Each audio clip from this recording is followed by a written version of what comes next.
Voting के नतीजे आने के बाद कौन किसके साथ होगा ये कोई नहीं बता सकता। ये बात कही है एनसीपी अजीत गुट के नेता नवाब मलिक ने।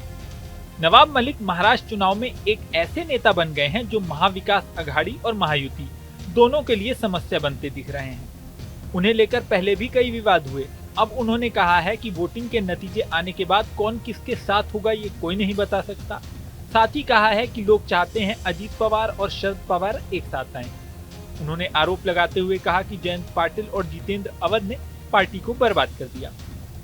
जब अजीत पवार 2019 में वापसी के लिए तैयार थे तो कुछ लोग उन्हें आने से रोकने की कोशिश कर रहे थे क्योंकि वो मुख्यमंत्री पद का सपना देख रहे हैं। नवाब मलिक का ये बयान महायुति के लिए सिरदर्द बन सकता है। 20 नवंबर को वोटिंग है और ऐसे समय पर ये बयान महायुति को नुकसान पहुंचा सकते हैं। हालांकि नवाब मलिक महाविकास अघाड़ी के लिए भी समस्या बने हुए हैं। नवाब मलिक महाराष्ट्र में बड़ा मुस्लिम चेहरा है। वो अणुशक्ति नगर सीट से विधायक है, लेकिन इस बार इस सीट से उनकी बेटी सना मलिक चुनाव लड़ रही हैं। खुद नवाब मलिक मानखुर्द शिवाजी नगर से चुनाव में खड़े हैं, जो सपा नेता अबू आजमी का गढ़ है। अबू आजमी लगातार 3 बार से इस सीट से विधायक रहे हैं। मानखुर्द शिवाजी नगर में बड़ा मुस्लिम वोट बैंक है।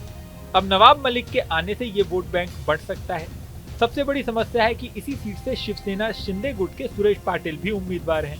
ऐसे में राजनीतिक विशेषज्ञों का अनुमान है कि मुस्लिम वोट बटे तो सुरेश पाटिल को फायदा हो सकता है। ये सीट एमवीए ने सपा को दी है। ऐसे में सपा का नुकसान मतलब एमवीए का नुकसान। बात सिर्फ इस सीट तक ही सीमित नहीं है।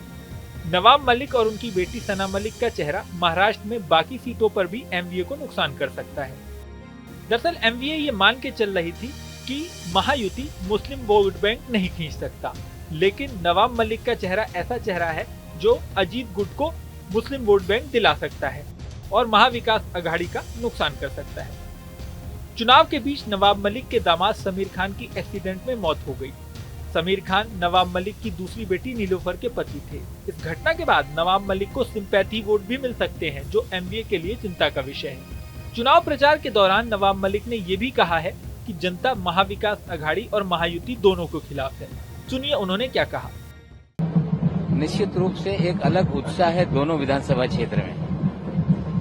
हमें तो लगता है कि चुनाव पूरा जनता ने अपने हाथ में ले लिया।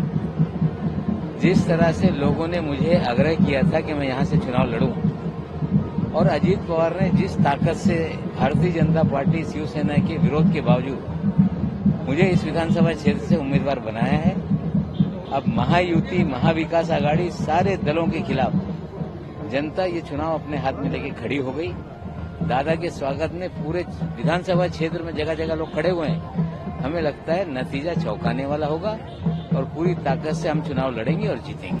नवाब मलिक के बयानों का आलम यह है कि वो सपा नेता अबू आजमी के खिलाफ कह चुके हैं कि अबू आजमी के भतीजे का ड्रग्स का कारोबार है।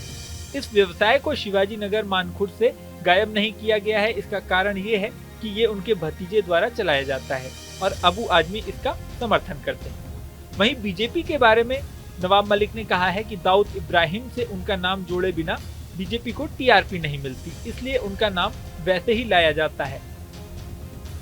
अब नवाब मलिक के ये अंदाज चुनाव में किसको फायदा और किसको नुकसान पहुंचाते हैं, ये तो चुनाव के बाद ही पता चलेगा। चुनाव के बाद किस तरह के समीकरण बनते हैं, इस पर लोगों की नजरें लगी हुई हैं। इस वीडियो में फिलहाल इतना ही।